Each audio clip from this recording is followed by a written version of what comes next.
Hello, everyone, and welcome to the C Sharp 101 Open Office Hours. Please keep in mind with this video, it's really just going to be us here to provide assistance for the students that have joined us, for any assistance that they need. And also, I'd like for us to go over the bubble sort this evening as well. So it's not a structured lecture type course. So for those of you that are watching this later in time, feel free to scrub through because there might be moments of silence, moments of crying, moments of screaming. Who really knows? So yeah, let's go ahead and kick things off with any questions that we might have from anyone. Please try to make use of the questions panel in the webinar system for those questions. Nelson, did you mute yourself? I did mute myself. Are you eating? No, I was just writing up some code for the bubble sort really fast. Oh, okay. So I'm not unprepared when we get to that.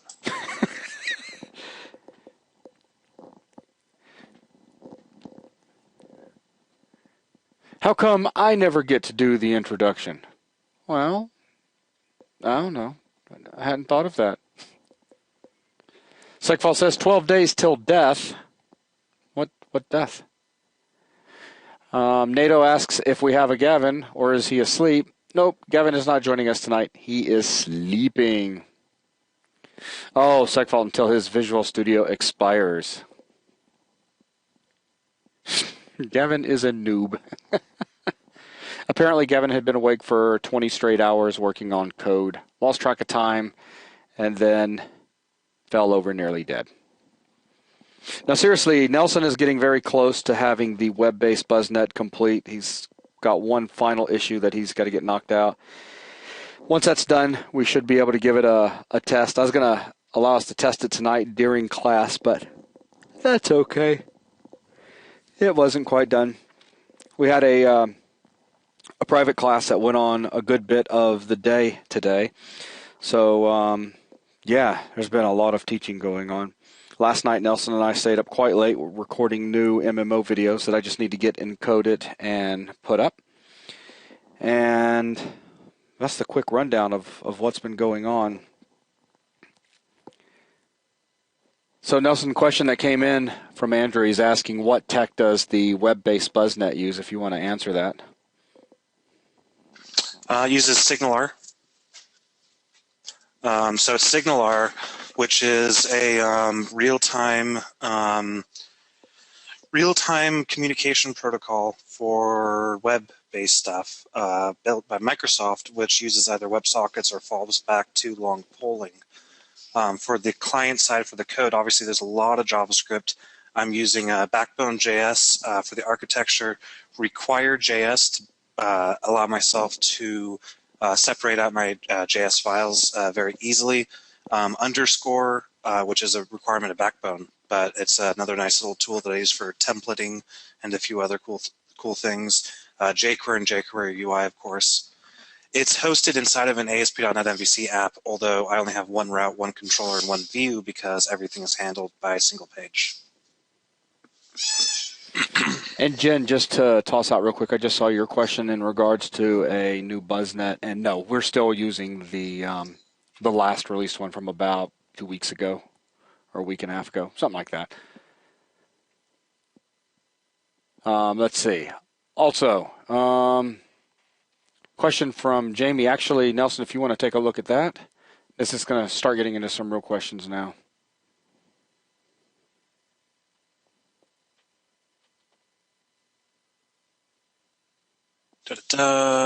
Since we have to compare individual digits in the guessing number game, do you go over how to break each individual character, such as using substring after converting the int to a string? Well, that's a good point. And no, we haven't really covered that, but I guess I can go ahead and give you guys a little hint.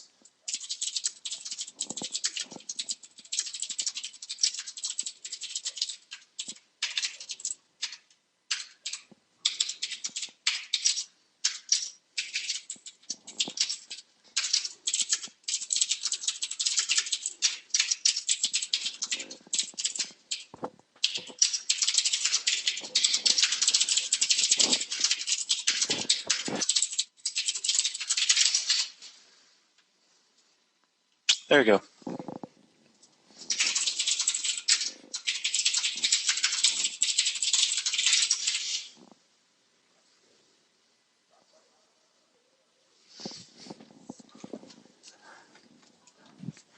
So is everybody good, at least as far as what is going on here? The first example just showed how to pull a character out of a string. Second example showed how to parse an individual character out of a string.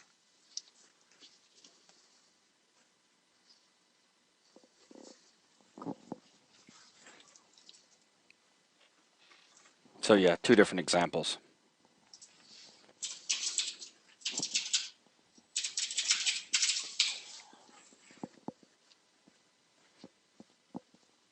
And those of you that did it all with math, that's actually excellent.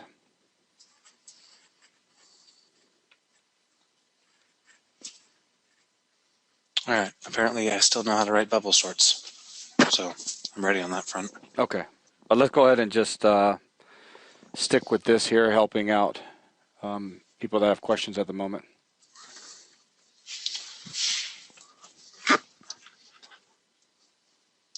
Just remember, for this example, a string is actually a collection of characters, and when you use the indexing operation on a string, what you get back is an object of type character, which is why in the int.parse I have to pass in or do .toString on the character. Alternatively, I bet I could do this.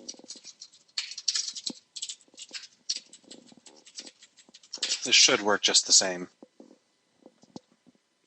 Well, of course, except for it's printing 50. That's not desirable.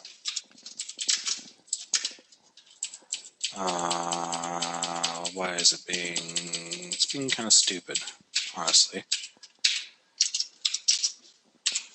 How is 2 supposed to be 50? All right, we'll just use int.parse. There you go.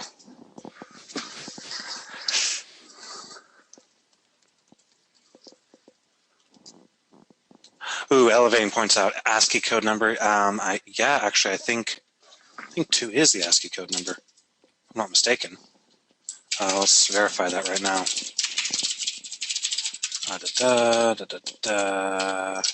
Or, sorry, it's going to be 2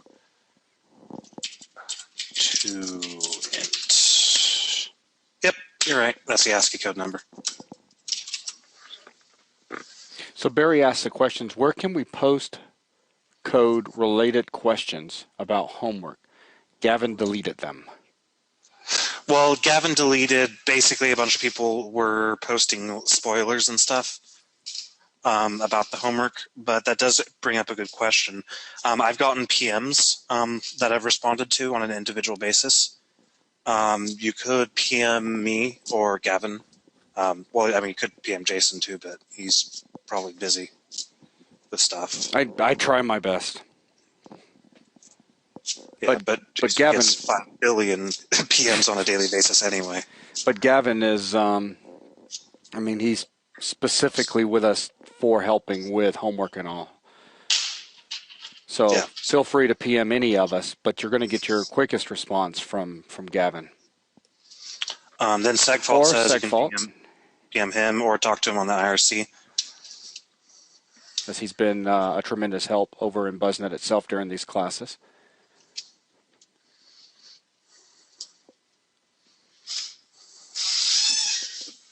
So we've got such an awesome community, I'll tell you what. And yeah, lurking over in the 3D Buzz channel in the IRC is definitely a good thing. Adam, that's you? Did not realize. Wait, that's Adam? Yeah. Adam! I didn't know that was you. Nice disguise, man.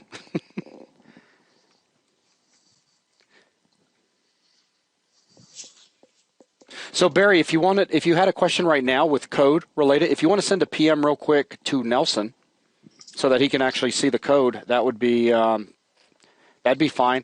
Or if anybody, if there's code that you want us to look at, we can also jump over to your screen. Or paste bin it or PM it, and I can bring it up on mine if you... Yeah. have a porn-themed Visual Studio skin. Best VS skin ever. Where do I get that from?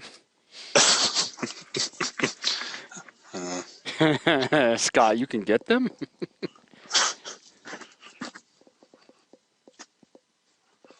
So how to break up 3 digits into characters did with math wasn't easy. Ended up using a for each statement for looping through the user input string to get the numbers. Is that fine?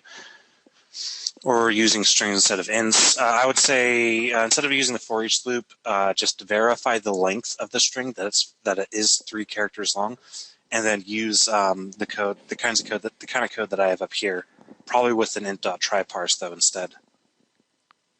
Oh, I love Jen to death.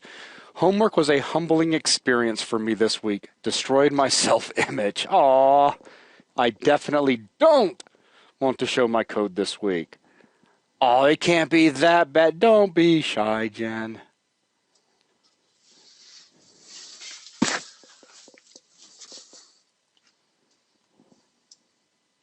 All right, Nelson, are you taking a look over there? I'm not sure which ones you caught.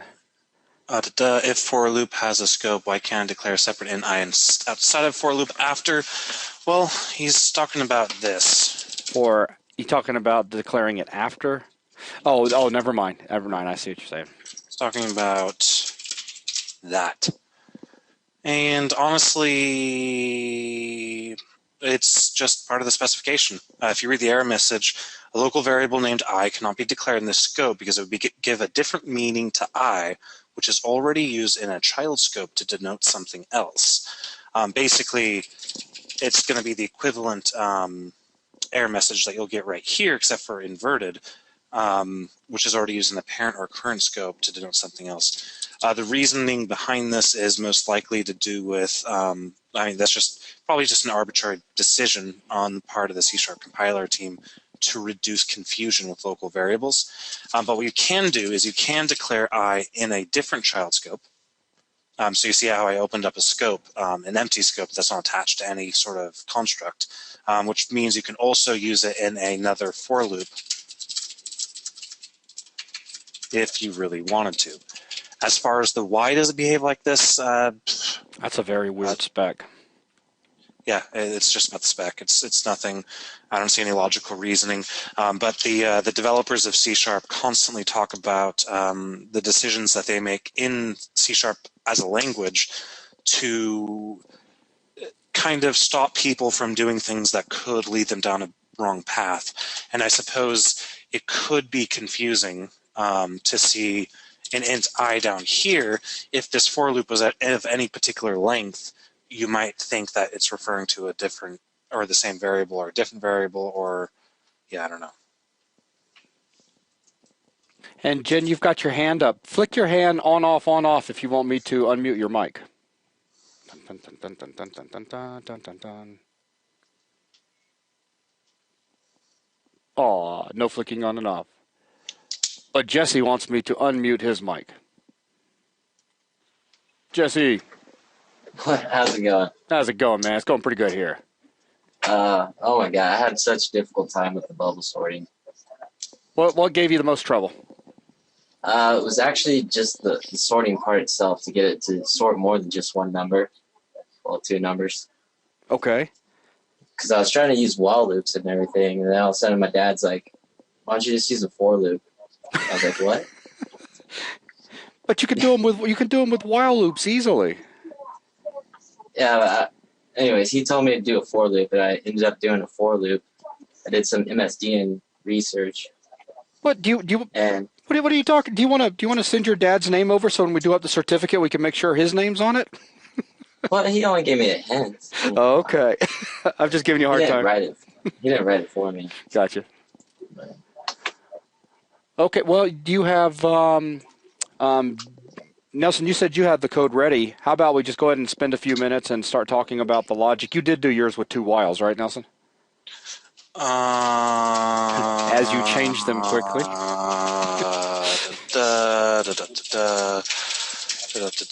Don't forget to put your incrementers in.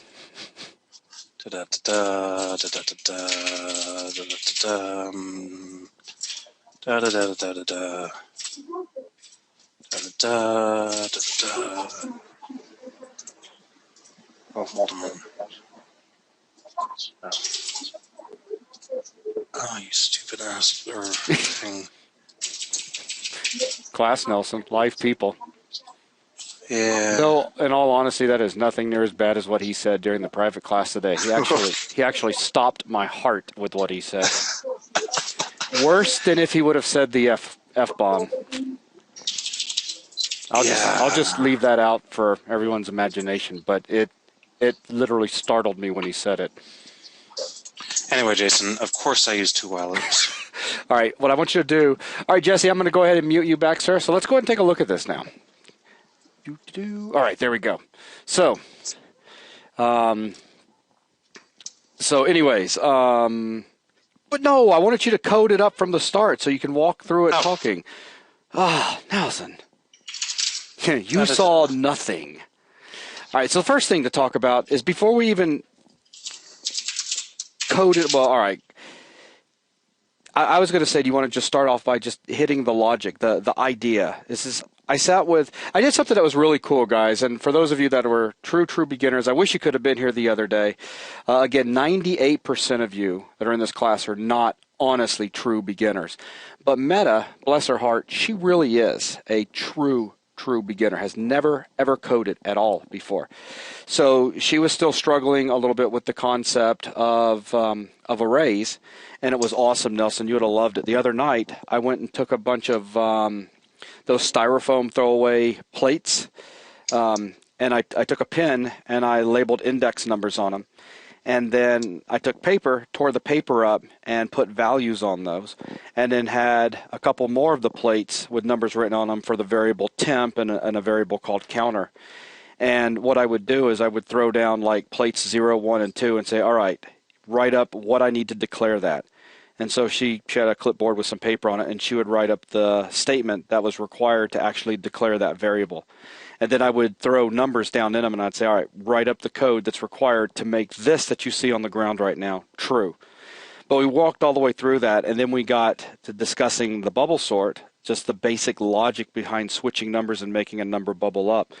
And we actually used that, and it was great. She got to where she saw the pattern and was writing code on paper faster than I could physically switch the little pieces of paper around and put a piece of paper over in the temp and then bring it back after it was swapped with the other one.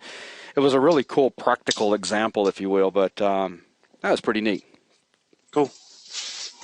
Yeah, messing with physical things when learning any algorithm really is very, very helpful. Yeah, it just helps kind of, drive it home. So we know we need 2 loops. I mean, we could use, if we used 1 loop, we saw in the example that was given last week when a few people were complaining that we were more or less giving the answer away, though I promise you to our true beginners we were not. But we did demonstrate how we could use a loop to make one number bubble from the starting element all the way to the last element within the array. But if we want to be able to sort an entire array, once a number has finished bubbling all the way up or down, we're going to need to go back and make another pass. And we're going to need to keep making passes until nothing changes whatsoever. And at that point, we know that the array has been sorted. So with me saying that, Nelson, let's go ahead and have you start putting it together. Okay, so the first thing I'm going to do is I'm going to start off with an array of integers. And I'm just going to make it 6 elements long. Obviously, we can have this come in from the user, but that's not what we're showing here.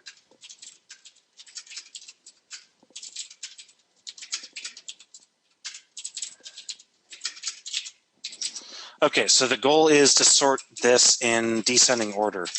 And maybe I can mix it up a little bit better. So the goal is to sort this in descending order. So it'd start with the largest number, go down second largest number, third largest number, fourth largest number, fifth largest number, sixth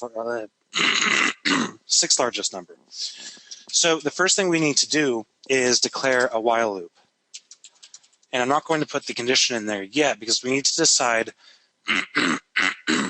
wow, water. we need to figure out, under what circumstances this while loop going to terminate. And remember that we're going to loop over the entire array until everything is sorted. We're going to have another while loop inside that's going to go ahead and bubble the current number that we have, or it's going to look through everything in the list, and then bubble the items that need to go either up or down, depending on if we're sorting in ascending or descending order. So the condition in which we want to terminate the main while loop is going to be when the internal while loop finds no actual items that it needs to in any way modify. So the easiest way to represent that is with an exit flag. So I can say while not exit, continue this loop, and then when I want to exit, I can set that to true. What I could do, a clean way to handle this sort of logic with nested loops is I could say exit equals true at the beginning of every iteration of this loop, and then if I do find something inside of this loop that needs to be bubbled, I can set exit equals false. So that way we have a really clean way to sort of decide if we need to exit, just depending on if we found anything in the internal while loop that we need to actually modify. So this while loop, what is it going to do? It's going to loop through every item except for the last item. So we're going to start with declaring an index variable. Then we're going to say while index is smaller than myInts.length -1. And that's because, remember, this is very similar to what we did in the previous class where we bubbled an individual number up. In this case, we are going to basically find a number that needs to change, and we're going to bubble it up and until it doesn't need to change anymore. And then we'll move on to the next item, and the next item, next item, and then we'll finish the loop and do this all over again.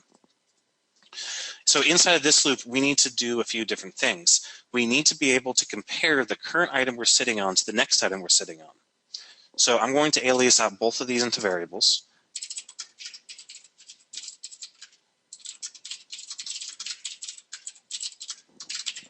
So now we have the current item we're sitting on, the next item we would be sitting on, and we need to decide if we need to swap them. And the way that we decide that is if item is less than or greater to the next item.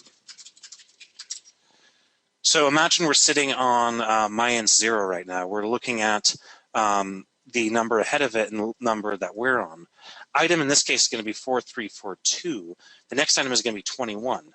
Now, item 4342 is not going to be smaller than item 21, so we'll continue looping. And that's good because we're sorting in descending order, we want 4342 to stay where it is at the moment. I'm actually going to say, you don't need to greater, because if it's equals, then it doesn't even matter. But doing this operation is basically a no-op if they're equal. The first thing I'm going to do is, remember, we've detected that there needs to be a change, so I need to set exit to true, or false, because we now know that we'll need to quite possibly have to iterate again over everything. So we set that flag to false, and then we swap. So we'll do myInts. We said quite index. possibly. I would say we do need to iterate over all of them again because you have made a change. No, yeah. In this case, we definitely do. Yes. But what I said about quite possibly was the difference between do we have to because of this algorithm, or do we have to because everything is sorted already? Because there's a chance that when everything terminates, we'll set exit. Yeah, well, set exit to false, then we'll loop over everything and not change a single thing. Right. So now we swap. So myInts index +1 equals item, and myInts index equals next item. Now that we've swapped, all we have to do is do index ++, and we do this outside of the if loop because we want to iterate our index regardless. So finally, I'm going to go ahead and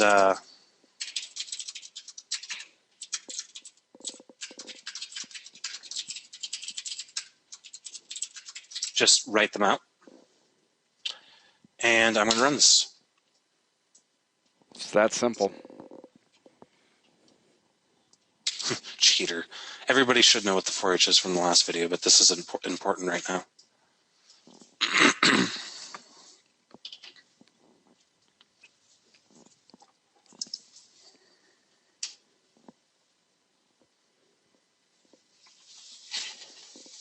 So if there's questions about what's been written out, I mean, we could now go ahead and change it up to where, because I believe, didn't the homework assignment, did it say make it dynamic, ask the user how many numbers they want, Yeah. and then they enter the numbers? Go ahead and do that real fast.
Oh, come on. I know you saw that. Come on, it was funny. You have no humor left.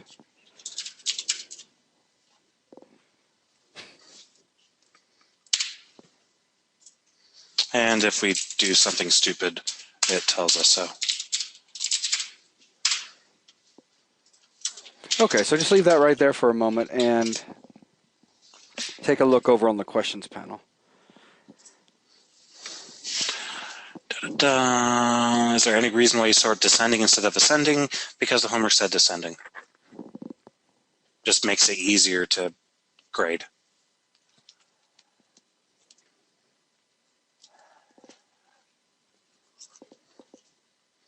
Oops, I think I came up with a different algorithm. Huh. Depends on what you came up with. And array.sort is not a valid algorithm. It's a valid cheat.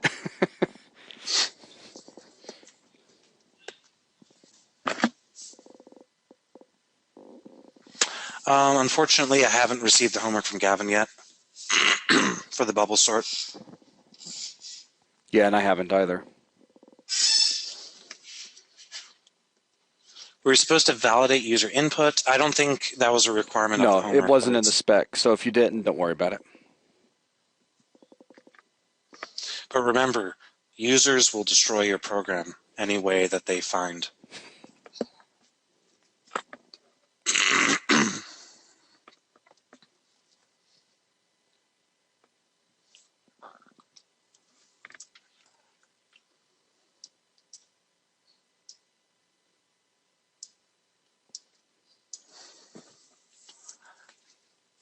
I did my sign. So should we pull up James? Yeah. If he wants us to, do it. Alrighty. I like going to other people's screens. Always makes things more exciting. And I guess when it asks about you getting the screen, if you just select Visual Studio. Yeah. Well, remember, actually, then yeah, we can't see the output. but yeah, we can't see the output. That's very true.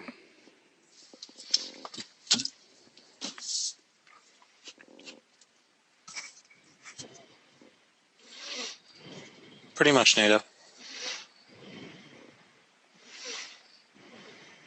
Also, we can hear you, James. Can you hear me? Yeah, Yeah. Okay, good. Was I breathing? just a little. My bad. No, it's all good. I'm hitting the little play button, and I'm not sure if it's working or not. It keeps saying screen is now paused. 1 second. Okay. Yeah, we don't see it yet. And Barry, yeah, after we take a look at James's, we can still jump over to yours. It's okay that you don't have a mic.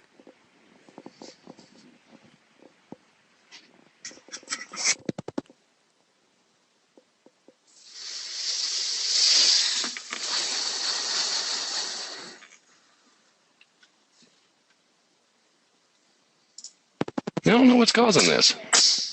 I think it's because, oh, was that me? I think it's because the webinar interface is over the screen. So when you tell That's it really to, strange. did it have a pop-up window anywhere saying, do you want to share your screen? Yeah, it's coming up right now. It says screen sharing is now paused. Another window's on top of your shared application. Please move this window to resume screen sharing. Let's see if this works.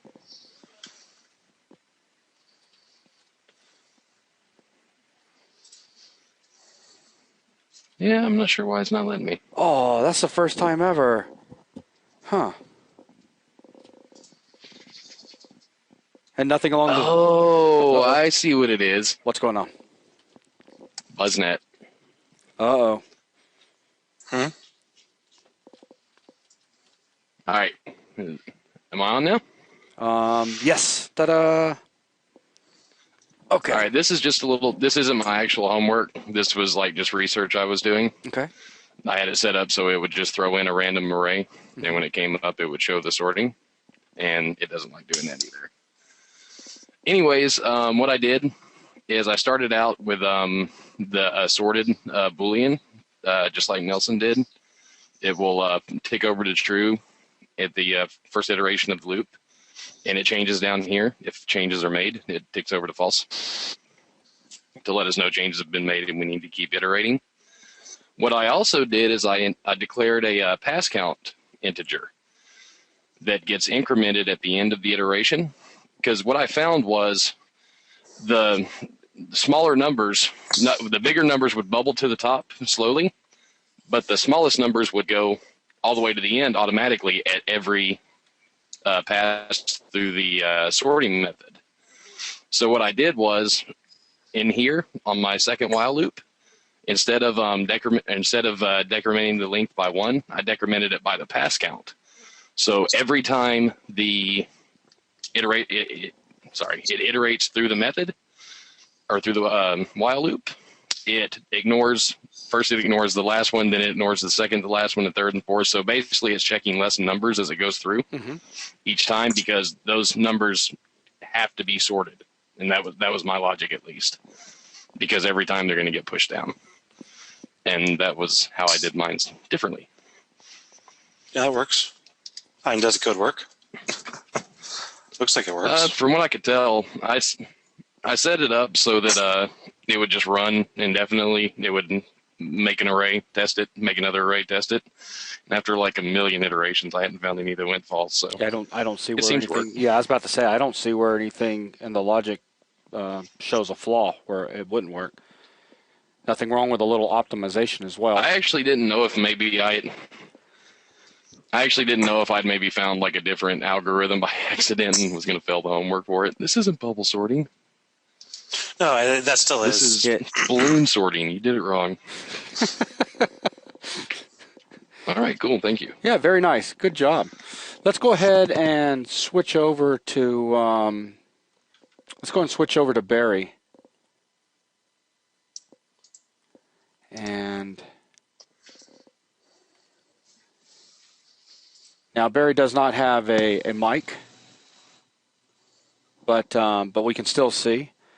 Okay, so, and you can still write us over in the questions panel, Barry. So,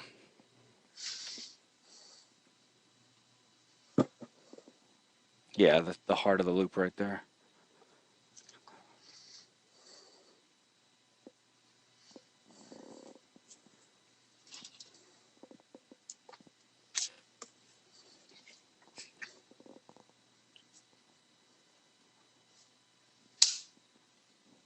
Ready? Or wait a sec. Yeah. Okay, so as far as that, number counter.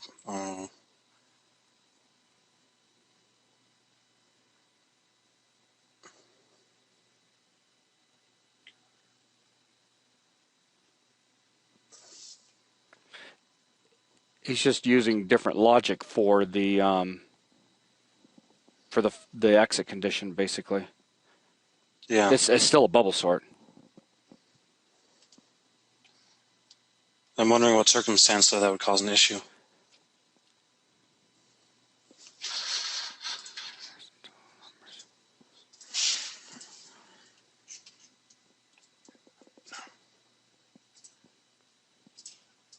Here, give me a sec. I'm back on my Visual Studio. I want to try something. Okay.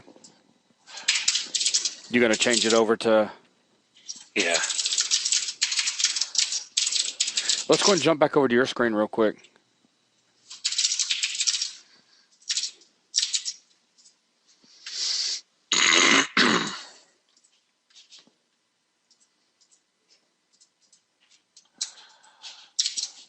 Oh, Barry, Are you yeah. telling me to do that? Yeah. Well, I'll do it for you. I was just going to say to Barry real quick, I just saw what he put over in the question panel. Yeah, I know you didn't have an issue. You were just concerned about it. Did you end up using something else? Your exit condition from the loop is interesting, and I think Nelson's going to look for any type of conditions that would cause that to break. But the algorithm itself that you're using is correct.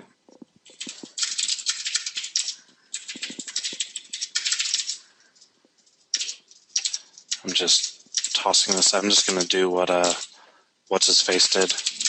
What's his face? Yeah. You saying James? The guy before us, or before Barry. Yeah, that'd See, be I'm James. I'm not good with names. So, what's his face?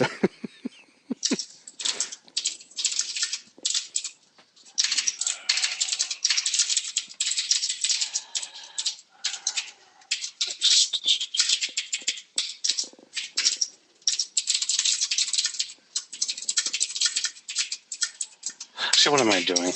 Really? Or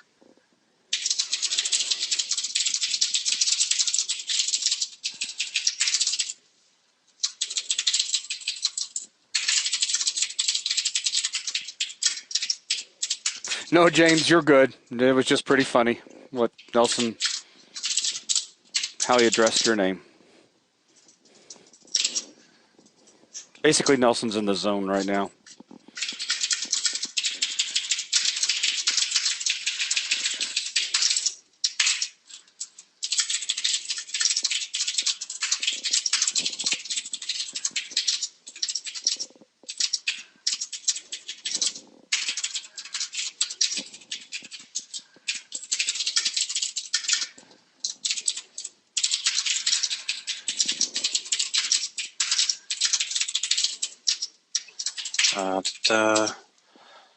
okay, so then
oh, of course, derp. 3 tries.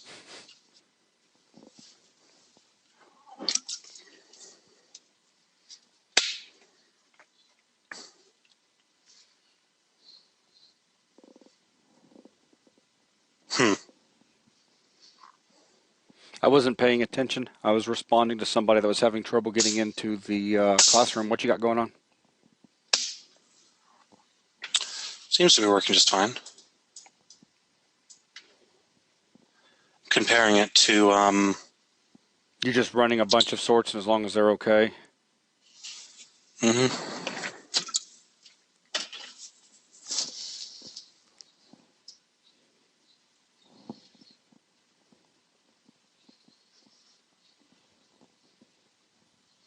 it looks like they are.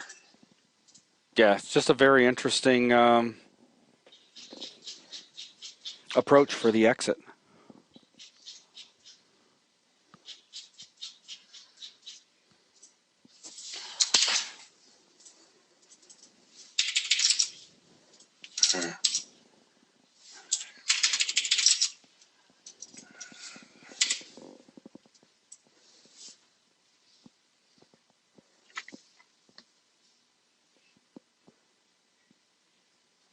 Okay, Adam said that he, in just a moment, we want to, after this one, he said he can't screen share at the moment, and he has no mic, but he did PM you a pastebin link.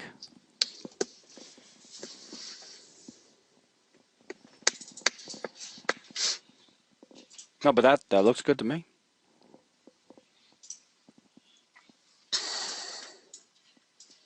If you're still reviewing. Oh, Adam, it's he's just anybody that's had any problems or concerns or questions in regards to the sort. That's all. Adam, I do not have a PM from you. Oh no, Adam, you failed. You failed. Too much time on the IRC for you. And I agree with what Segfault just said over in BuzzNet, and that is, it is interesting to see the different ways people have approached this problem. And yeah, I completely concur, sir. Actually, you know what? Of course, yeah. No, this makes complete sense. This is actually less efficient than the exit method because there are circumstances in which you can exit early. In fact, there are probably more circumstances in which you can exit early, but the maximum amount of iterations is always going to be the total items of the length. So I don't know why I didn't catch that at first. Gotcha. Who's Nelson LK1? Here's my username. Oh yeah, both those are wrong. Yeah, I'm going to go in the admin and see who those people are. So it's not me. People trying to impersonate me? Oh, IRC PM. Well, maybe you should have said that.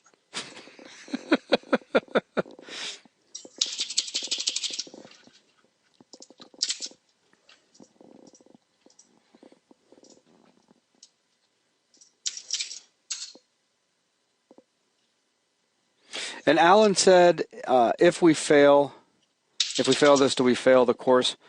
I obviously don't like the idea of anyone failing the course because of not getting this right. I'm still kind of leaning towards a test at the end. What do you think, Nelson? Yeah. I mean, otherwise, this is pretty cutthroat. If you fail one homework assignment, suddenly it's like, boom, you failed it all.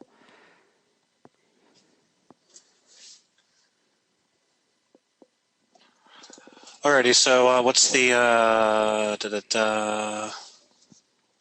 am I looking at? Look over the input numbers to sort method. Was talking about it with segfault today. Okay. That's pretty good. This is a method. And what's up with the method?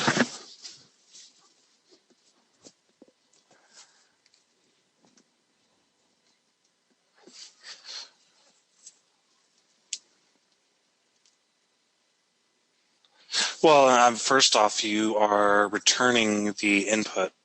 In C#, arrays are passed by reference, meaning that you could simply have this method return void and not return the parameter on line 127. Check line 83. Input numbers to sort numbers, print sorted array.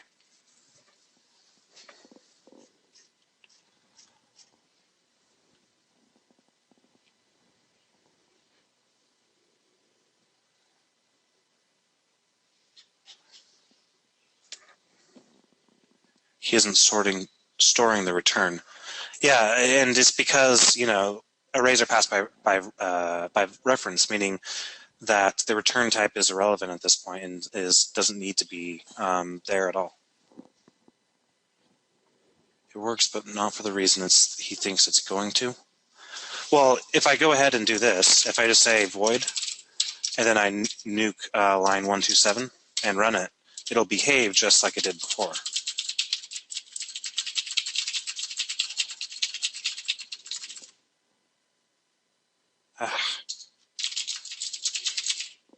There. Hooray! So I'm not entirely sure what question I'm answering.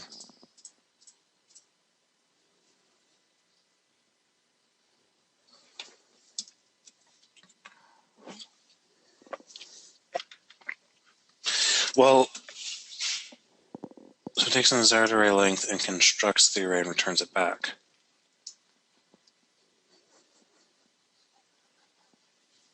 Yeah, I mean that would be the preferred way to do it. Passing around arrays by reference, or using arrays in general, but particularly passing them by reference leaves a bad taste in my mouth.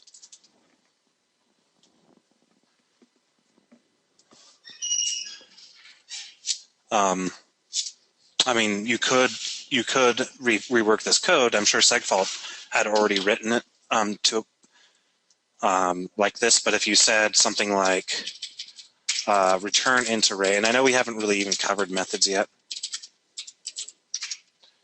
Number of items, that we do int numbers to sort equals new int number of items.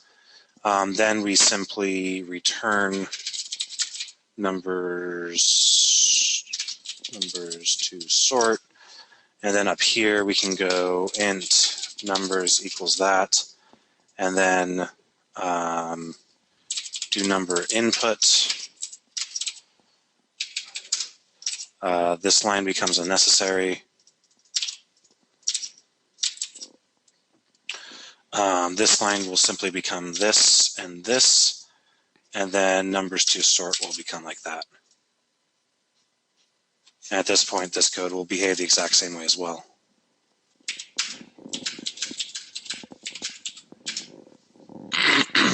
And be a little cleaner.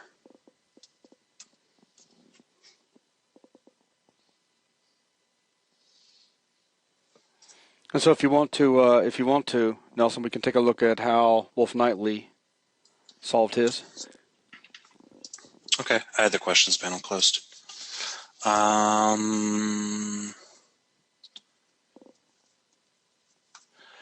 Shouldn't it be if you pass enough to give yeah, I can go ahead and make him the presenter.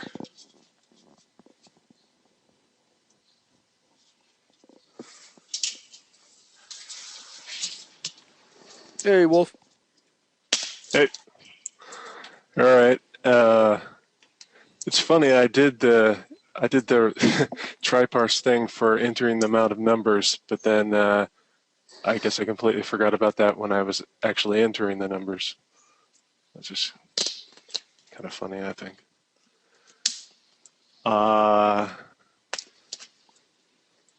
So how do you want me to do this? Do you want me to run it, or do you want to look just at it? give Nelson keyboard control.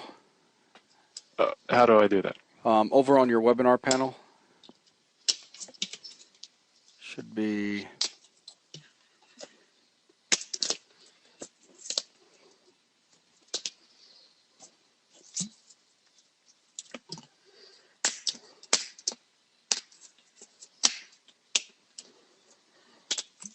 Did that work? Nelson, you want to give it a try? See if you grab control. Mm-hmm. Okay, there we go.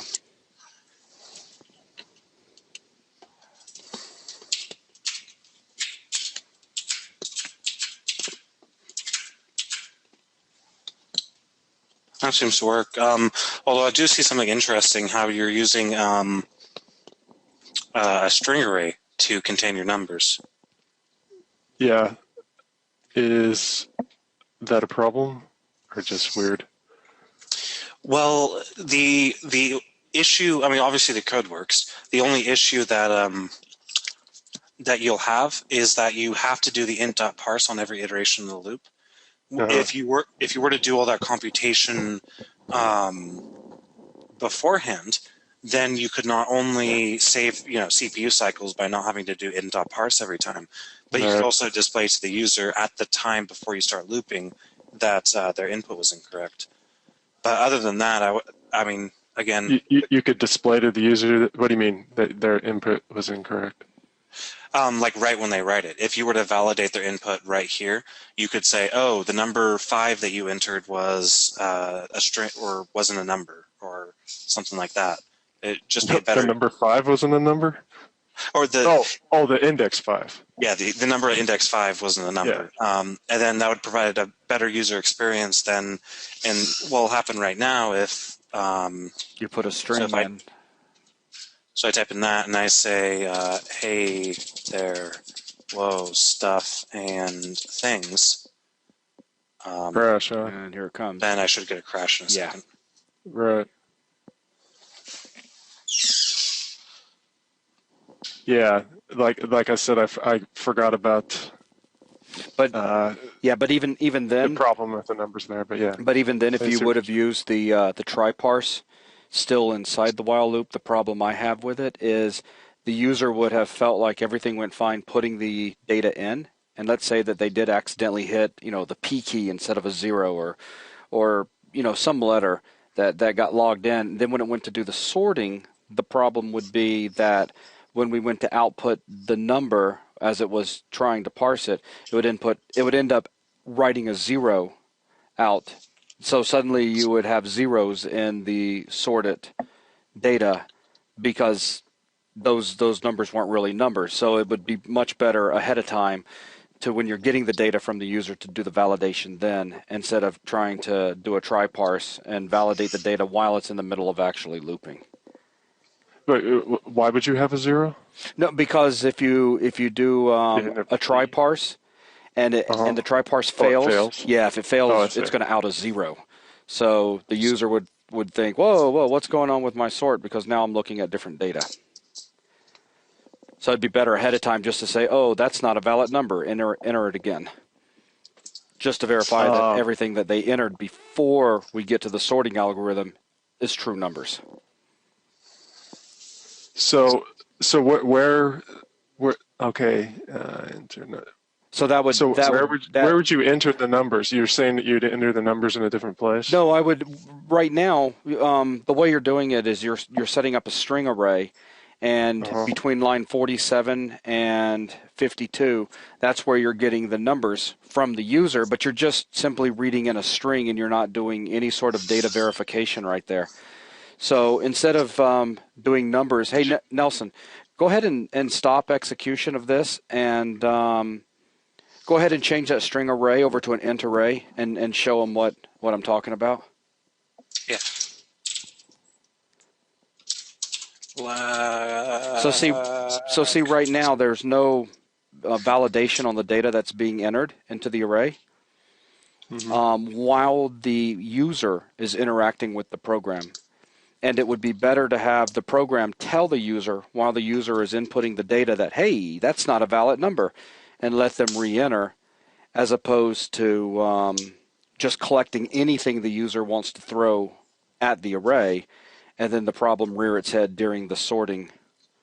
But go ahead, Nelson. So have a lot of try parses inside the it wouldn't be a lot of try. while loop. No, it wouldn't be a lot of try parses. Nelson, go ahead and Just change it up one for him. try parse. Yeah, exactly. That would loop. Yeah, for each number. it would be inside the loop. And we'll let Nelson go ahead and change it here to. I also only have one. I don't have a loop within a loop, like you guys did it.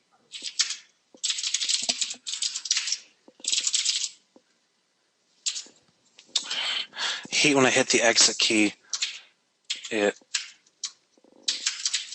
is stupid.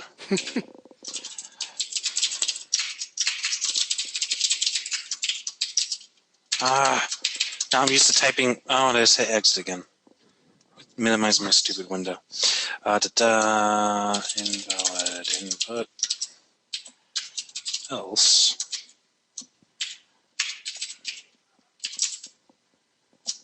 Oh, come on. And while Nelson's fussing about that, Jen, I did see what you wrote over in the question panel, and I just wanted to say, it's all good.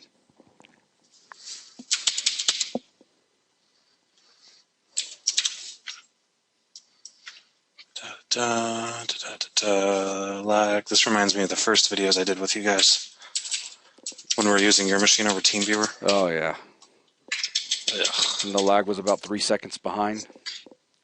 Yeah, that was irritating.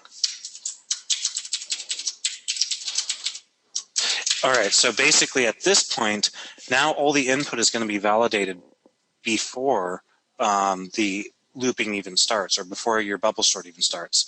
So if I were to run it and enter in 4, I can put in a valid number. But if I put in a string, it told me that it was an invalid number. Then it asked me to put in the same number again. So it instead doesn't of advance until you put in a valid number. Oh, that's cool. Which means Now, when we get to the go array, now, the algorithm knows that what it's being given is the proper kind of data to work with. where did you set that up again? Like the. Oh, there's a while loop up there. That's a while loop for just entering. Yeah, Yes. and you already had that while loop there. Oh, wait. Oh, yeah. It's just. He just changed Wait a the minute. way that before your numbers on line 44, when you declared numbers, you declared it as a string array, and he changed that over to an int array so that we're going to hold real numbers in it. And then inside the loop, what you were doing previously was just simply saying numbers in whatever index that you were currently on, whatever your counter was at, is equal to a console read line. So it was putting whatever string data came back from the read line, and it put it into that element of the array. But Nelson changed it over to use the int try-parse so that we would actually validate the information as being a number. And if it is a valid number, that number would be outputted into numbers and the current element that we're looking at because of counter. Otherwise, we would say that, hey, that's invalid input. Yeah. So when it gets down to the second the loop down there, it's definitely only checking ints, not Exactly. no possibility for strings. Problems. Exactly. So now we won't have that crash. But I touched the mouse. Did I No, it's all good. take everything back? No, it's all good. What were you going to say now, or show? I was going to say that this loop here, there's not a loop within the loop. Like Nelson did it. Yeah, Didn't he? Yeah, he did a loop within a loop. I'm just saying is the way I handled it inferior, or should I have done a loop within a loop, or?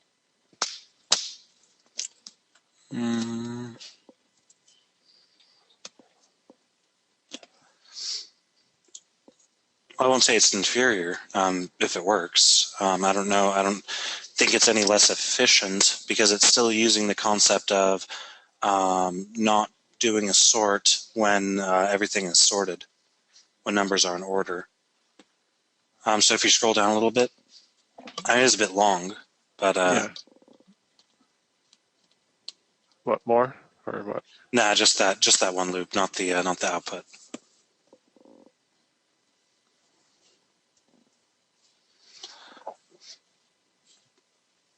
So I don't know what you learned, like right here? Yeah. Yeah. Okay.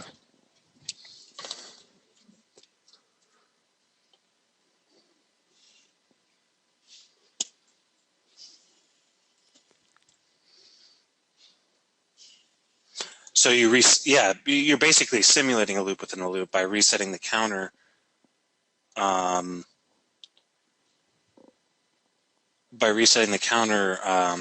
When it reaches amount of numbers -1, you reset the counter to 0.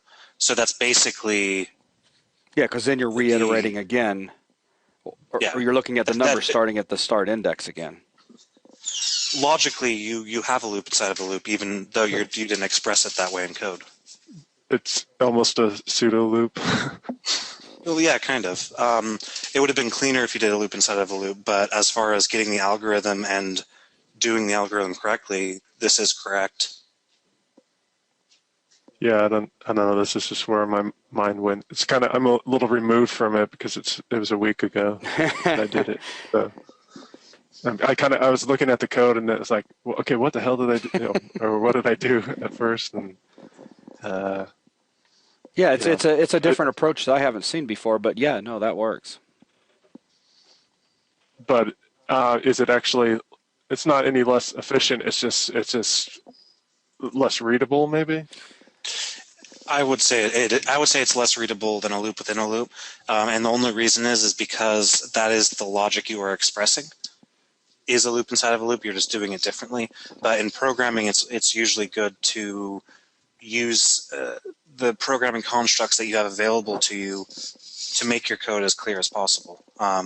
So I would say it's less readable, but then again, it is still fairly short, and it still pretty much does exactly what the loop within a loop method would do. I don't see any performance difference or any significant performance difference. But if perhaps if this code was different, it could end up being a lot longer. If I was using this method for something else. Yeah, if you didn't use a looping construct where you basically simulated a looping construct but didn't actually use it, then that would result in your code being longer just by virtue of the fact that the language already has a built-in mechanism to do that. So yeah, but then again, like I said, this exercise wasn't necessarily about that sort of thing. I'm just saying that just in general. Right. It was about getting it to work, but yeah, I mean, about coming up with a logical way to do this. But I mean, it's nice to compare against yours and kind of see, because see it's kind of there's so many different ways that you can kind of think out logically, but you don't really know if that's a good way to do it, or assuming that there's probably a better way, but this is the way my mind went to. So I think when you get more familiar with writing code, your mind kind of knows where to go to, kind of following those patterns you talked about. Exactly. Yeah. The more you code, the more you'll identify common patterns in your code and know how to refactor that into, using another feature of the language or using a different library or something like that. But yeah. Do you want to see something kind of funny? I mean, the code in the code. If I run the code. That's a loaded question. I just realized. Sure, go for it. Well, no, I just show it, like if I put in 0, a little something there. Exactly. Then I even thought about if you put in 1. So. Well, see, the thing is users do that stuff. They do that stuff all the time. I can't stand users. but it just amused me to think somebody would want you to sort one number, and oops, I didn't. And then I just berate the person. Nice. That was fun. Okay, well, very cool. Yeah, and you got the algorithm right, so that's awesome. Yeah. Jesse wants to know if he can show off his awesome codes. So, yeah, we can switch over. I think referring to code in the incorrect plural form, it should be an automatic failure of the class. Actually, let's do this. I think you just scared him. We're at 1 hour and 4 minutes, everyone. Let's go ahead and take a 10-minute break, stretch, grab some coffee or something. When we come back, we will take a look at Jesse's awesome codes. So we'll see you guys in about 8 to 10 minutes. Off resume. All right. And we're back. Welcome back. All right. So continuing on, I think we left off saying that we were going to be taking a look at the Jesse's awesome codes. Codes. Hmm. And hey, can you see this question? It's send question to staff. But we're staff, Wolf.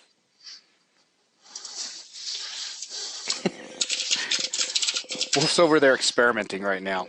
He wants to know what kind of power he has as a panelist.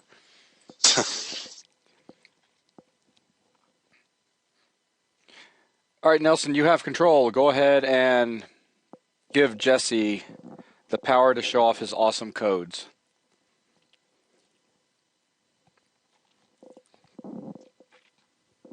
Can find him. Oh, there he is.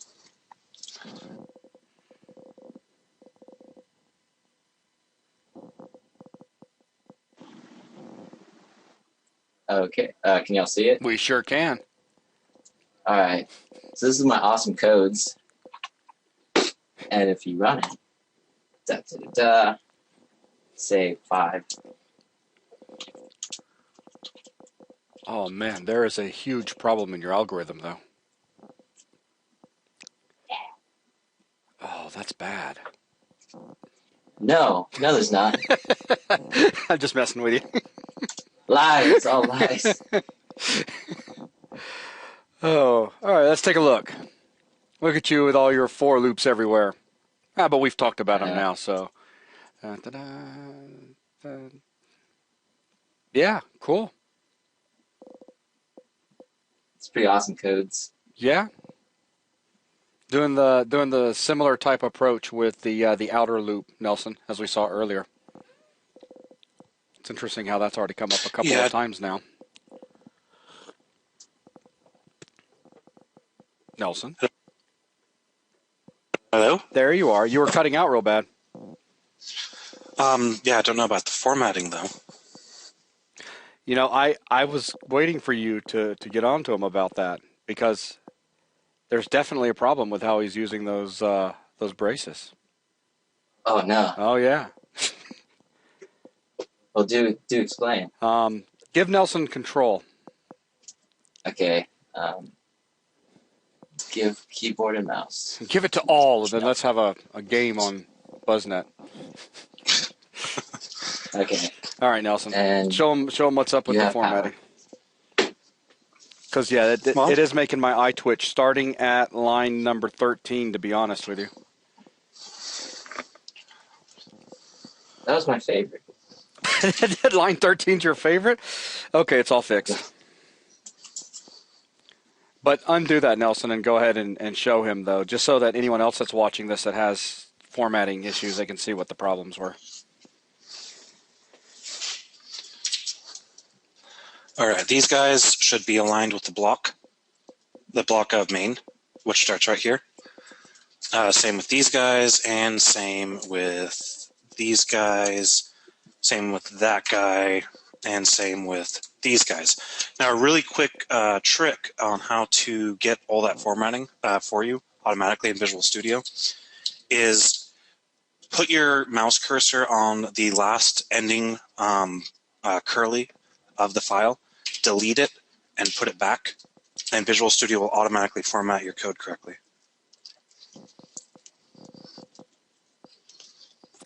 Let's give Jesse a moment. He's taking it all in. What's up? Who, me? Yeah. Did you see what the problems were, though? There was no problem. Yes, I see it, though. Yeah, it's pretty interesting. Okay. I didn't know that. So formatting's all good now. Yeah, you definitely want to make sure that everything that's within a block is aligned properly, a tab over. Once you start doing things like where on line 13 and 14 you had, the console.writeLine and total, you had those tabbed over again, it makes readability much more difficult. It's just improper formatting, and it definitely goes against what Microsoft suggests for formatting with C#, or actually formatting for just about any code. Anything you want to add to that, Nelly? Well, I don't care. Huh? I don't care about Microsoft standard. I said any code. Microsoft breaks their standard all the time, but the formatting that you have right there is what is the most common formatting, at least as far as indentation goes, in the C# language. almost all the code you'll see written by somebody will be formatted like this. And if they're not formatting it like this, then they're doing it wrong. What was the little keyboard control or hotkey you used to select the single parts and align them? Well, it wasn't a keyboard shortcut. Whenever you complete a block in Visual Studio, it auto-formats.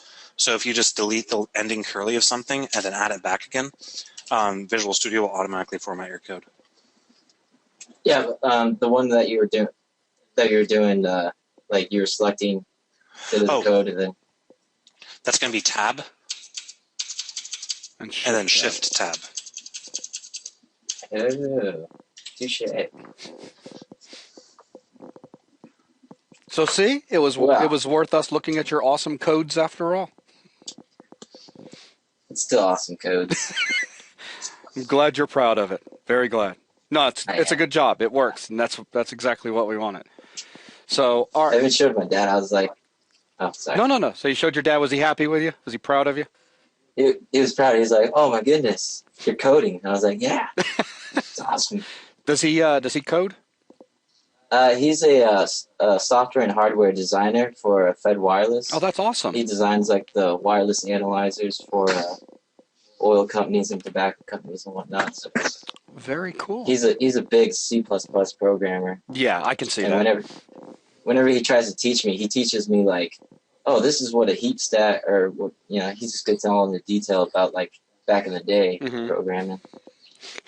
So back in the day. Yeah, we'll be talking about stacks coming up here real soon, and heaps. Because they still are relevant in C#. Yes, they are. Sweet. Okay. Well, thank you very much, Jesse. Hey, no problem. I wanted to show everyone that. All right. So let's go ahead, and Nelson, we'll bounce back over to you. Kapow.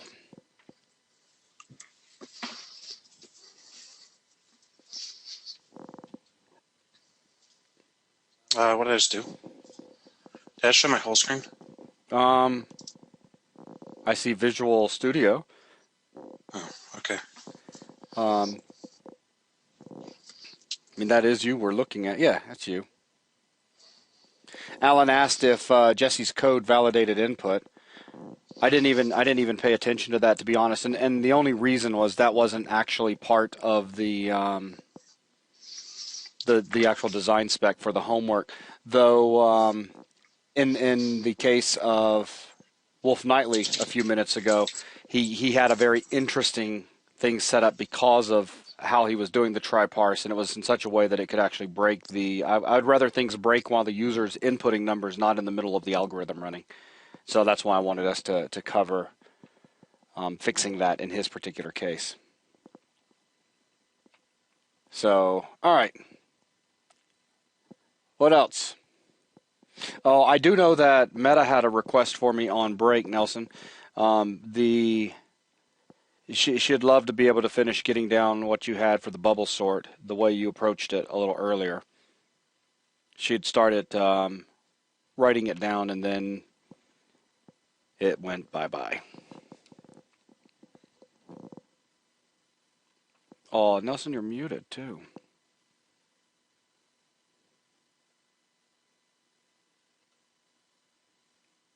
It's like I don't want gooey mouth sounds to be recorded. Gooey mouth sounds? Can you hear me? I can now. Yeah. Gooey mouth sounds? Yes, I'm stuffing my face.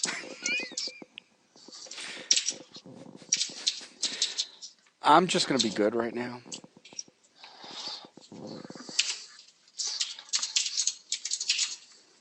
All right, so just leave it on the heart of the. Actually, that works perfect, right where you've got it right now. So what I'm going to do is I'm just going to hit pause for a minute, and for those of you that are wanting to copy this out, go ahead and do so. So I'll give you something to study. I'm going to hit pause on the video. Okay, at this point, it looks like everybody has got the code copied, and no new questions have come in, so we're back to just kind of hanging out for a few minutes and see if we have any more questions that come up. Man, I really do need to clean up the wires behind the desk on the far side. That's a mess. Yeah. I just let wires do whatever they want.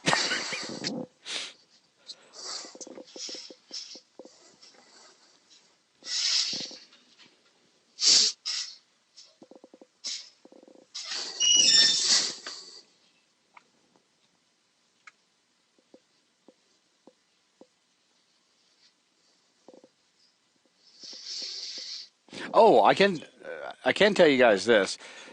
For those of you that are hanging out with us right now that are planning on jumping into the C++ class, raise your hands in the webinar system. Nice.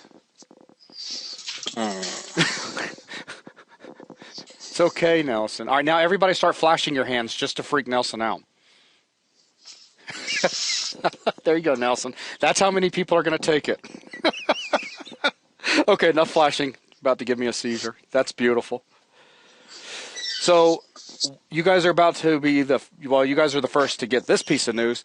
It is going to be an 8-week class, not a 6-week class, as we're getting the content or the outline of the class put together.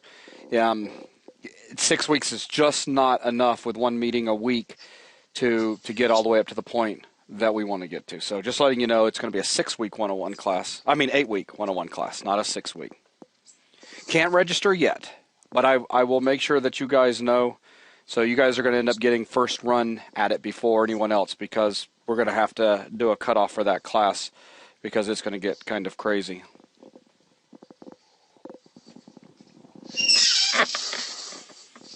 So Toastich, that means we can call it the C++ 101 fetus class. What? I knew that would get your attention. We're going to call it the C++ 101 fetus class. Is that okay? I don't. You're not reading BuzzNet, but that's okay. Oh, I just saw it. I don't know if people would.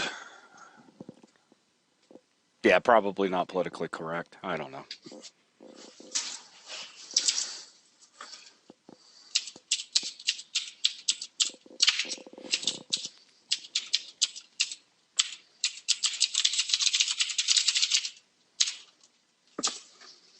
You can say why you don't like C++ out loud. Jen wants to know.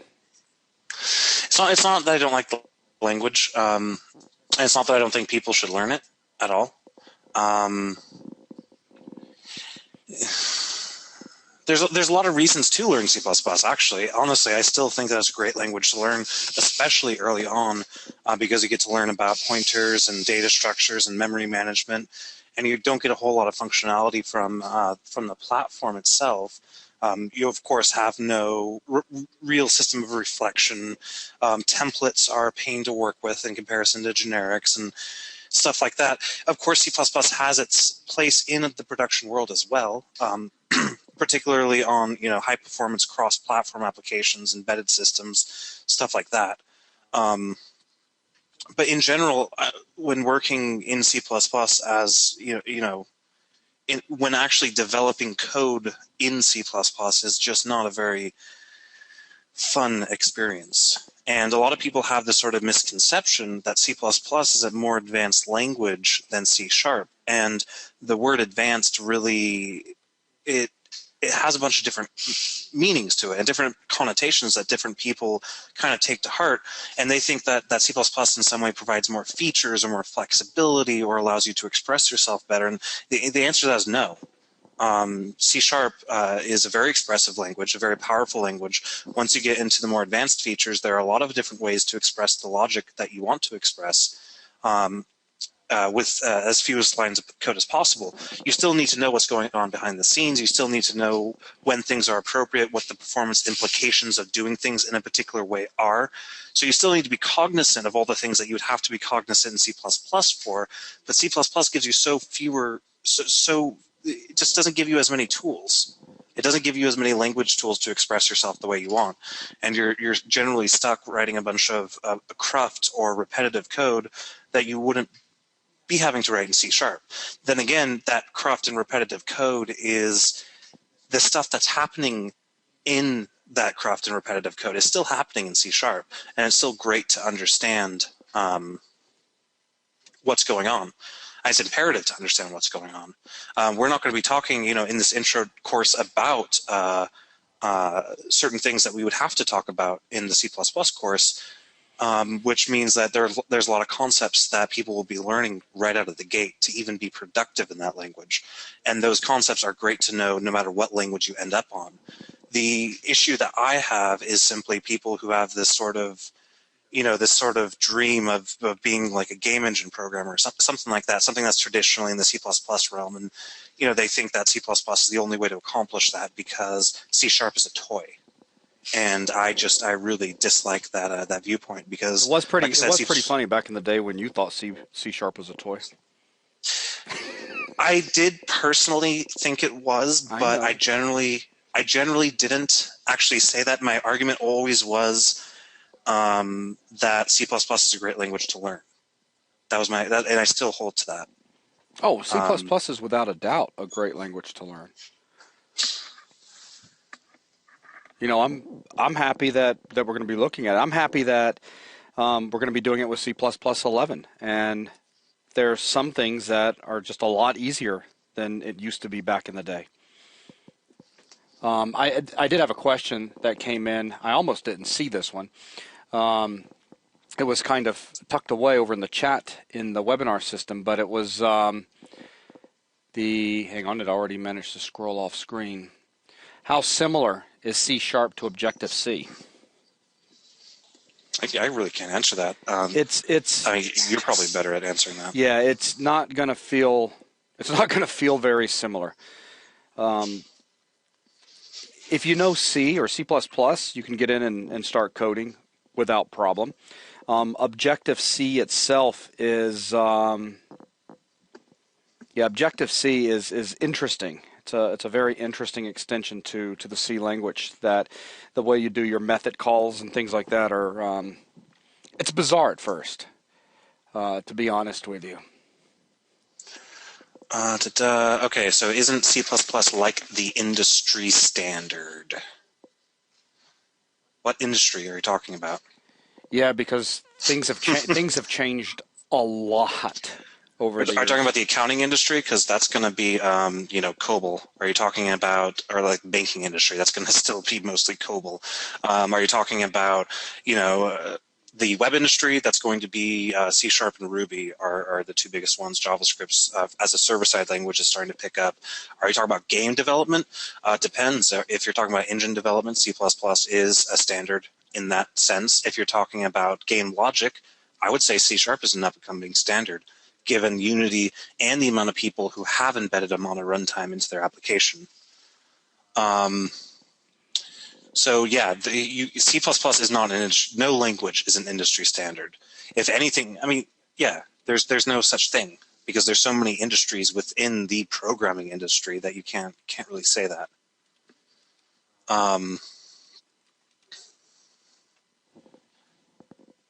And so I hope that answered your question because you have to specify what industry you're referring to.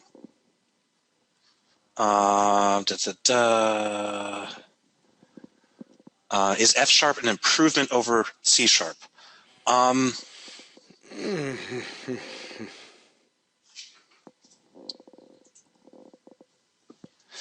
F# is a very, very different language.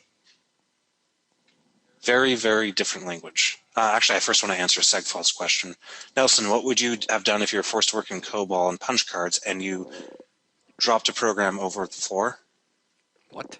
Well, if I was forced to work in COBOL and punch cards, I would have quit.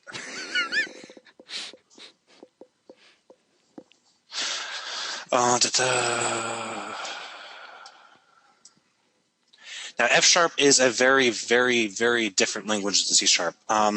F# is it's not pure. I mean, it's a lot more functional than C#, and I don't mean that in the context that you probably think that I do. Functional is a programming paradigm, so it's a very, very, very different language. And I unfortunately have not spent a whole lot of time actually working with F#. I have played around with it quite a bit, but I haven't built any like functioning applications with it. But it's just a very, very, very odd language, and there's a lot of different reasons why you might want to use F sharp. It has some very, very advanced features in regards to things like pattern matching and monads in particular that make it a very appealing language when dealing with large computations, especially computations involving multiple cores spread across multiple machines simultaneously. Does F sharp have Go2? I highly doubt that. I mean, let's just see if it's highlighted. Because, see, F sharp is mostly a functional language, which means you don't really speak in an imperative language that you would in C sharp. Like you would say something like, if you wanted to, I don't know, multiply every number in a list by 2, you do something like this. Then you do like 1, 2, 3, 4, 5, and then you would pipe it into a list.map method, pass in a lambda, multiply it by 2, and then you might take that, pass it into a string system.string.join method. Actually, I don't think that's going to work. See, I don't really know it very well. And then if you wanted to print the result, you'd probably do something like this. You'd probably do let rec print result equals match result with something like head tail goes into printfn. Is it printfn? Yeah.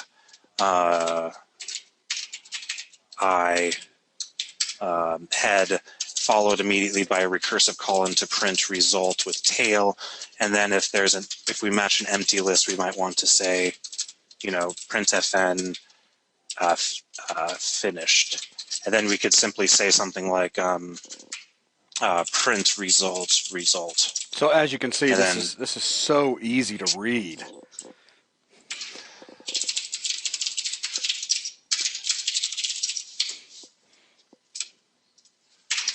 Oh, what are you complaining about? See, F sharp is also as implicitly typed as possible.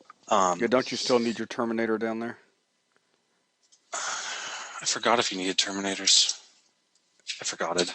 I forgot if you needed terminators. I think they're optional. Expecting a list given list. A list, head, tail. Oh, derp. There we go. And I'm pretty sure that these semis are optional. I just like putting them there because of, well, every other language. So now you see that this program takes every number I specified in this and it multiplies it by 2. Okay, so now that you've... That's what F sharp looks like. So let's jump back over. We did have... Alan was asking if we could move back up in the code. He was wanting to look at the validation section. Oh, sure.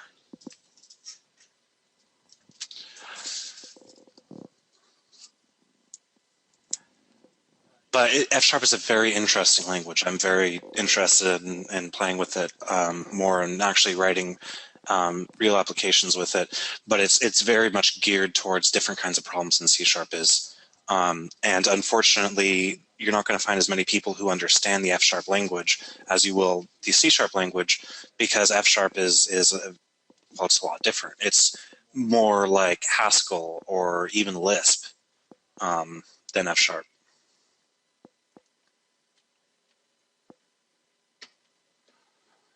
Well, C sharp, the funny thing is C sharp, it looks nicer because you're used to thinking in an imperative language. In your head, you always think things like, if this, do that, while this, do this, and so on and so on.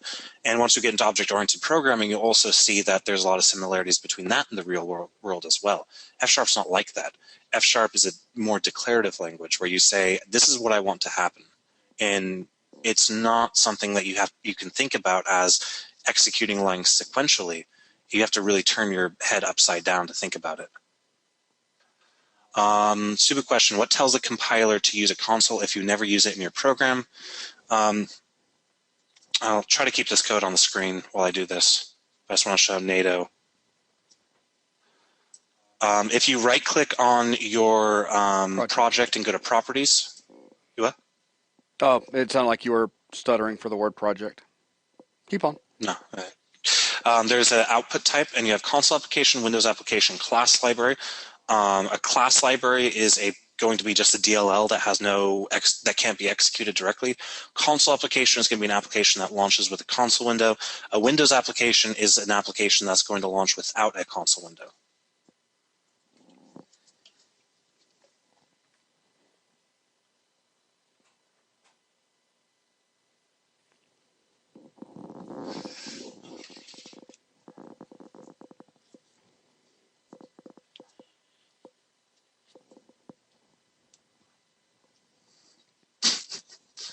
What is that? Brain melt. This is terrifying.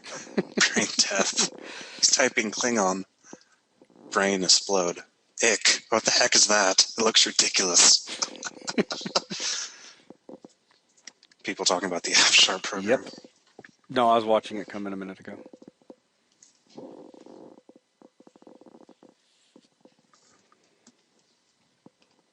It's a really funky language, but I have a lot of fun whenever I write in it. Just don't have the time to spend on it right now. So are there any other questions? Because if there's not, then we can bring things to a close, and that'll give Nelson, another 30 minutes to try to wrap up BuzzNet.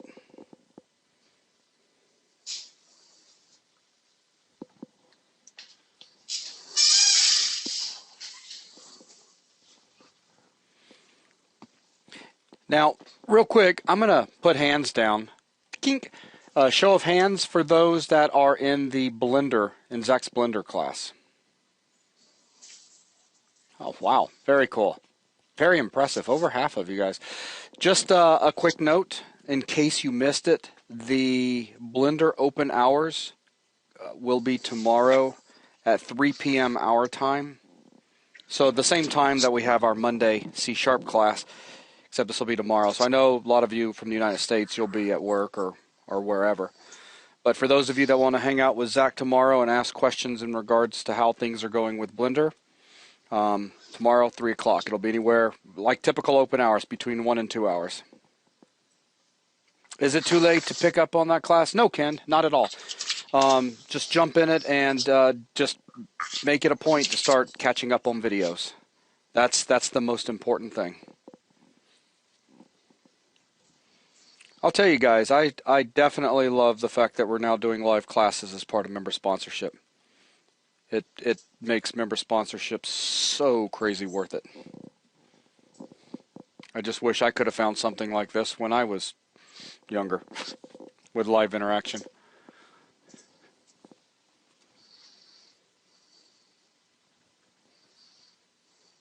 Yes, NATO, much happier. You sound like my dad. What? Take that back.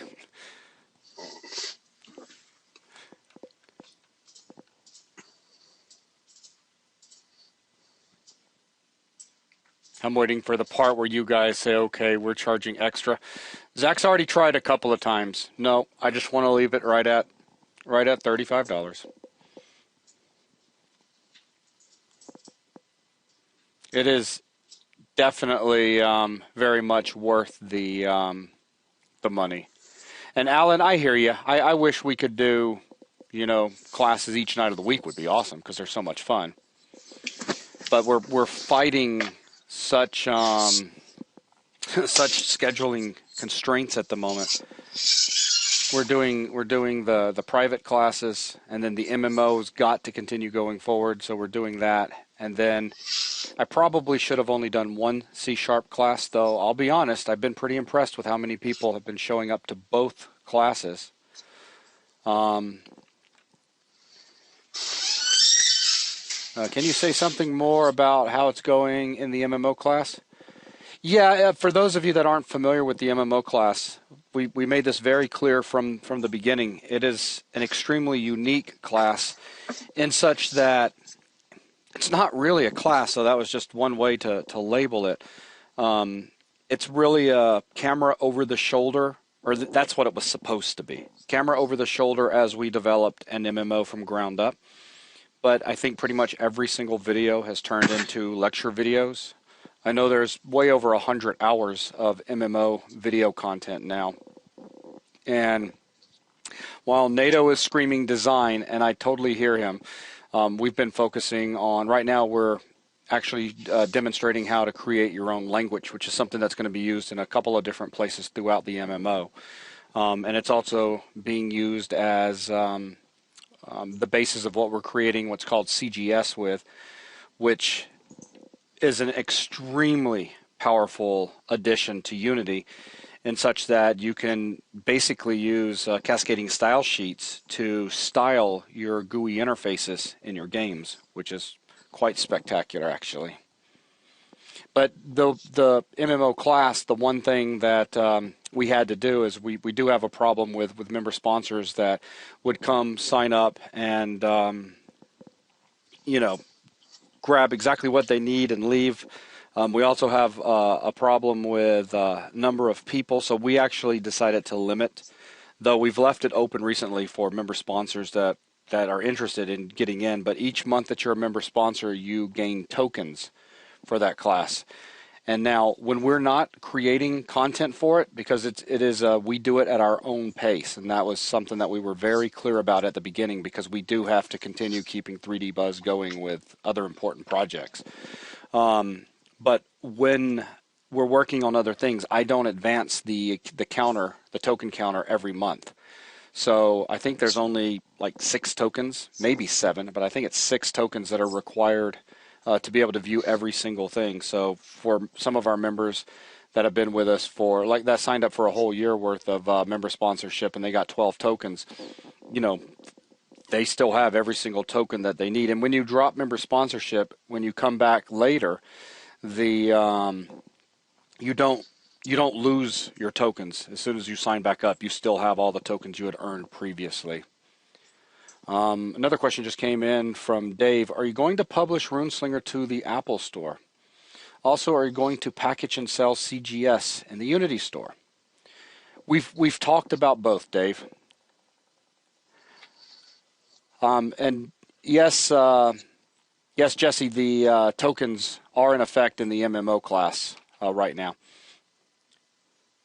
But yeah, Dave, you're absolutely right. It's another way to make money for sure. I'm most excited to get on to getting CGS out of the way and recording RuneSlinger, because that's the network architecture that we use or going to be using for the MMO. So we'll be recording that for MMO students, and then we'll have that architecture to use, which will be part of the foundation of the MMO itself. Are you actually making an MMO that you'll release? Yes, that was the plan. Back in the old days when we did the MMO tech, Jesse, you should have been around when we had tests where members could come in and help us.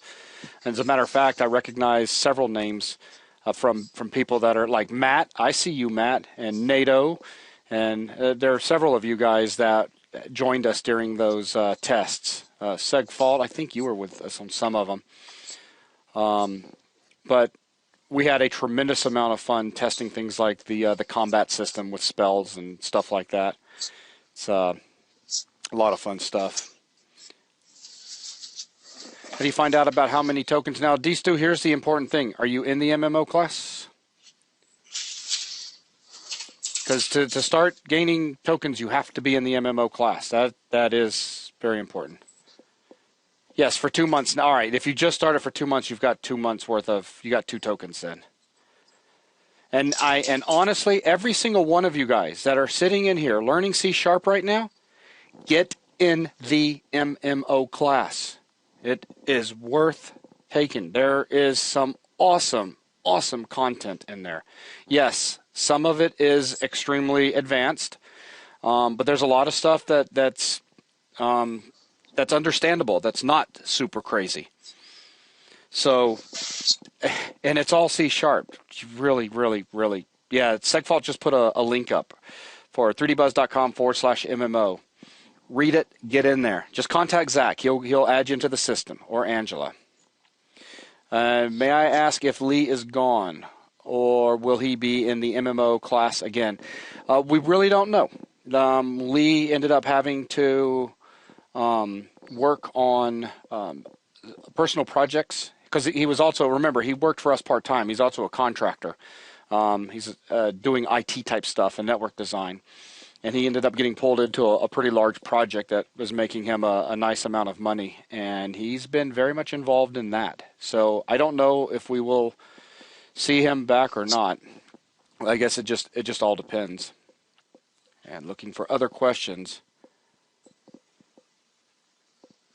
And let's see, I respect the available time with you, and let's see, and realize it must be hectic. But being as both are in time with each other, would it be better to hold 2 big sessions? Is it a bandwidth space issue with Citrix? No, it shouldn't be a bandwidth. But if you don't mind, Alan, what do you mean hold in time with each other? I do one on Monday at 3, and then we do another one on Thursday at 9. So I try to kind of make it flexible for people, on both sides of the earth.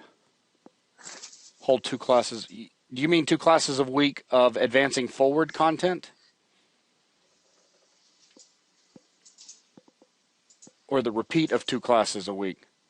So that in 6 weeks it would be like 12 weeks worth of classes if he would do one a week.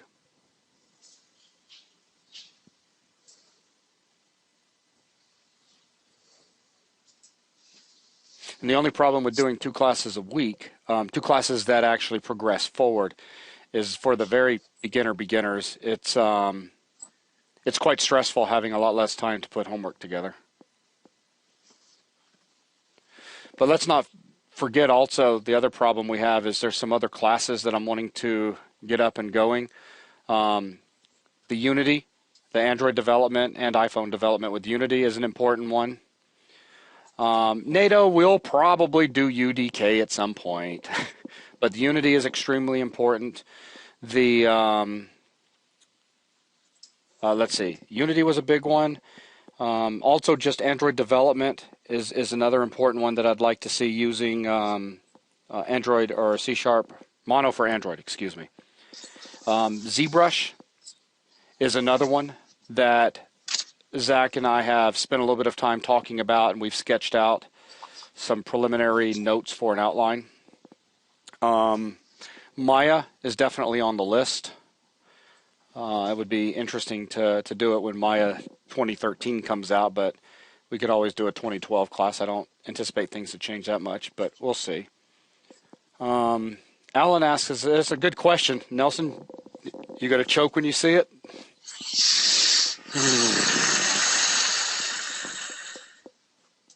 There's your response. That's kind of what I thought. I despise PHP. He dislikes it so much. Not as much as Cold Fusion, but I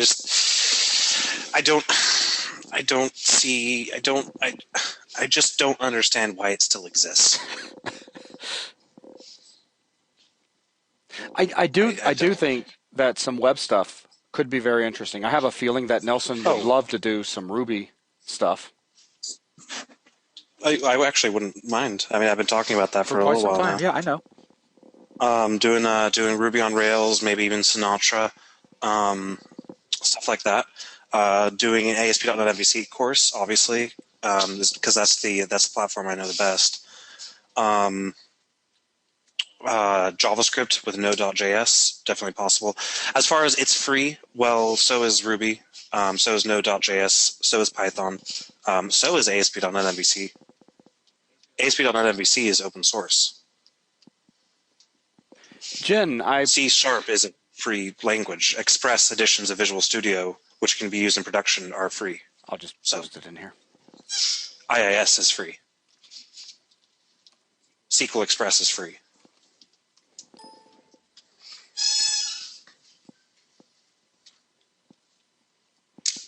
Yeah, but you can use you can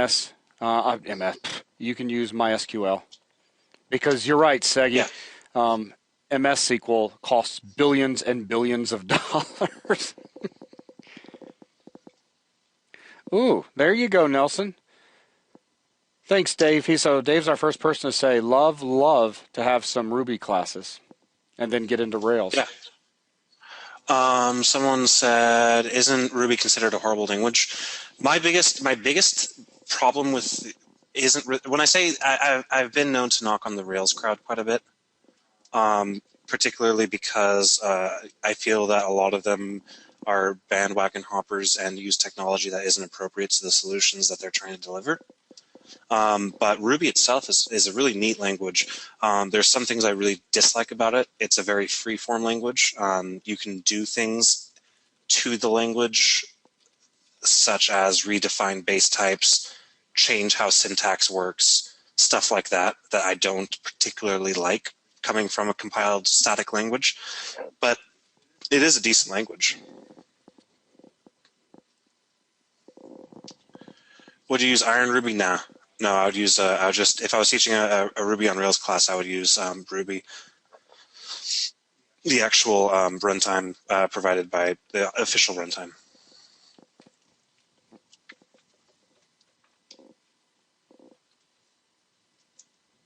So Bezacat asks, so how soon after C# 101 will the 102 start? I'm thinking we might take 1 week off. Pretty soon. I'd like to keep this going for those of you that.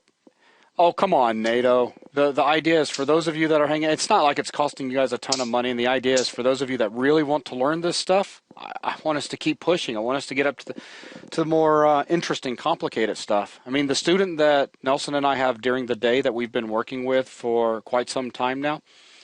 I can't express how proud I am when I watch him and Nelson argue about a piece of logic that's extremely complex. And I'm very proud of him, especially when he wins arguments from time to time. You got to admit, Nelson, he has come so far. Mm-hmm. You should be pretty proud too, Nelson. No, I think it's actually awesome. Consider I remember when I started doing the classes with him, and yeah. How long have you been tutoring him for?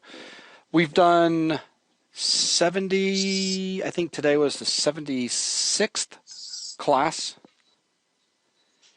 And each class runs anywhere from 2 to 2 to 4.5 hours, 5 hours. And we had been doing 2 classes per week, but we're now actually helping him with production during classes. So we basically make sure he gets 2 things out of it. And so he's been doing 3 a week for the last, month now? Yeah. How long did I start? When did I start? A couple months ago? 3 months ago? It's been a while now. 4 months ago? Only three? Only 3? Maybe it was longer. I feel like it's been I mean, it very well could be. I don't remember. As far as X and A down the road, I don't know. I just want to keep an eye, Ken, on what Microsoft's going to be doing with X and A, with Windows 8 and everything. So, that's kind of my thoughts on that. And see, I also saw another 102 question a second ago. Will 102 be project-based? No, 102 is going to be based very similar to this because we good heavens, we still have so much as far as just fundamentals goes that we need to get into. I mean, it won't be until week 6 that we finally get into objects. And, then we need to get into... you guys should have seen my original outline, and then I showed it to Nelson, and Nelson laughed at me. Because I had you guys getting into objects on, week 3, I think it was? Yeah. And Nelson had brought up some good points, and that made me quite proud of Nelson, that he's finally getting to the point where he's realizing that with beginners, we've got to try to keep it, keep it slow. But yeah, we'll we still have to get into object-oriented programming and polymorphism and encapsulation and inheritance, and then we've got to get into the use of interfaces and generics, delegates, lambdas. There's so much that we need to cover still. SQL classes, stored procedures, etc. I hate stored procedures. I'm not against, in the web development class, we'll definitely be talking about databases. Definitely be talking about SQL. Definitely be talking about, things like joins and how to handcraft SQL. But generally in production, I don't handcraft SQL very often. Although sometimes I'll have to, for performance reasons. As far as stored procedures and things like stored procedures and triggers, I don't think I'll ever be teaching how to do those things out of principle. I mean, I guess I can't say that because some people have to work with legacy code bases and stuff like that. But putting logic in a database is an affront to application development. And there's nothing wrong with referential constraints. I mean, that should be in a database, stuff like that. But triggers and stored procedures are